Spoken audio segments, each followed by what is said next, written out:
You're talking about the 3 R's, recovery. What are the other two, and why do they matter for the overall markets? Well, the other two are reopening and rotation, and they're linked, of course, because we're at the beginning of the cyclical recovery. Not just recovery started because of helicopter money that was being spent as people were locked down, but we're really looking at steeper yield curves and higher yields across the board and increasing inflation expectations. And as we've seen, that has deep implications for asset classes and the rotation into the value trade and the cyclical trade. And small caps look terrific. So that's what investors are looking at. I think this issue of 100 million doses of shots in 100 days is going to be a shorthand way that the market is going to judge the success of the Biden program in getting us all back to normal. And as you know, Bri, we have a joke in this industry. You don't put a number and a timeline together in the same sentence. And so the administration has done that. And I think we're going to see whether or not the speed with which they hope to do this is achievable when there's clearly a last mile problem.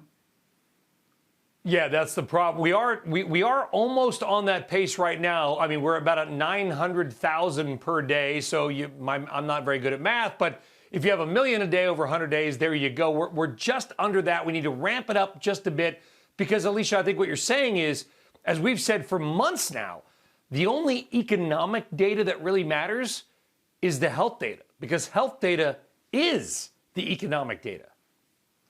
That's right. And the market is pricing in a return to normal by the third quarter. And so we really need to stay on the timeline. And in addition, California, New York, other high GDP states have really locked down and constrained economic activity because of the spread.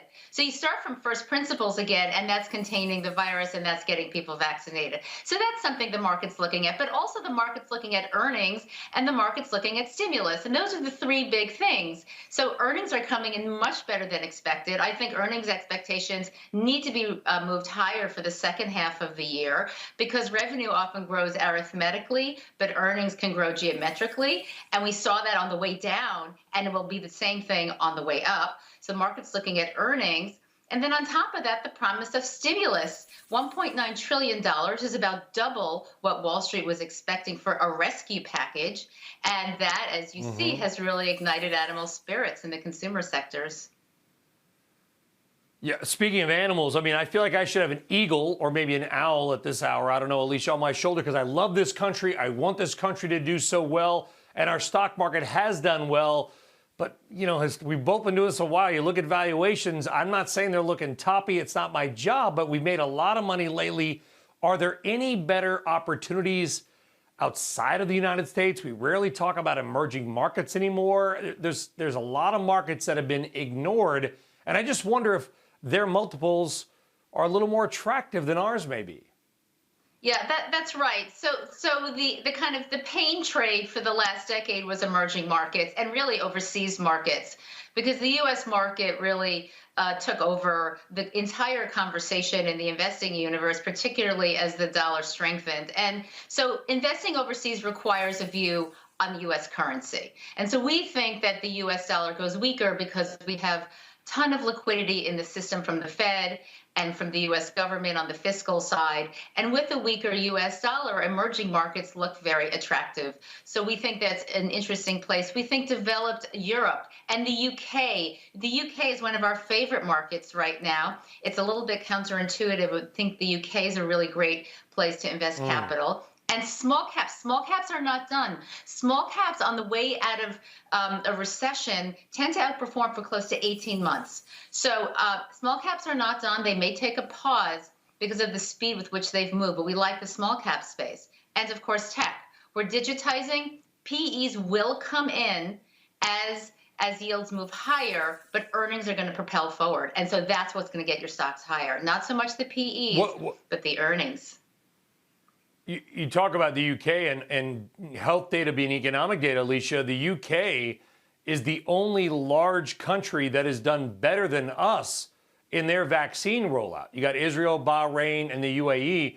They're small nations. The UK and then us. So the UK is actually, maybe that's a reason to be bullish on that market as well. And I am told in my ear by my producer that you whispered to him that you guessed GM correctly as the top performing S&P 500 or did you peak?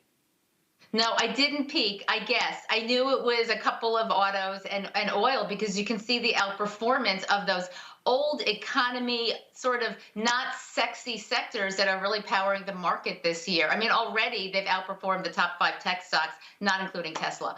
But the old economy stocks linked to the transition from fossil fuel economy to a more sustainable green economy is going to have enormous consequences for those old sectors, as you said in a previous segment. Well, we're going to be using more oil right here. Shepard Smith here. Thanks for watching CNBC on YouTube.